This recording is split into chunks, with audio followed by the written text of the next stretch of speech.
কড়াইয়ে তেল দিয়ে ওর মধ্যে গোটা গরম মশলা, জিরে, শুকনো লঙ্কা, কাঁচা লঙ্কা ফোড়ন দিয়ে ওর মধ্যে দিয়ে দেবে আদা রসুনের পেস্ট। আদা রসুনের পেস্টটা একটু ভেজে তার মধ্যে দিয়ে দেবে টমেটো পিউরি। টমেটো পিউরির মধ্যে দেবে হচ্ছে হলুদ গুঁড়ো, লঙ্কা গুঁড়ো, আর দেবে হচ্ছে একটা ভাজা মশলা। ভাজা মশলাতে কি আছে? সেটাতে আছে হচ্ছে মৌরি, মেথি, আর হচ্ছে কালো সর্ষে। এটাকে একটু ড্রাই রোস্ট করে গুঁড়িয়ে নেবে, ব্যাস ওই মশলাটাই দেবে ওর মধ্যে।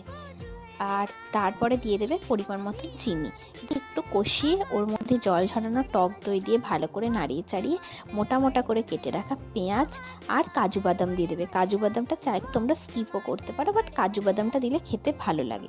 তারপর আর কি পরিমাণ মতন জল দিয়ে আর একটু লবণ দিয়ে ওটাকে ঢাকা চাপা দিয়ে রেখে দেবে যতক্ষণ না পেঁয়াজটা সেদ্ধ হচ্ছে। পেঁয়াজটা সেদ্ধ হয়ে গেলে নামিয়ে দেবে। আর লুচি, রুটি, পরোটা তিনটের সাথেই তোমরা এটা পরিবেশন করতে পারবে।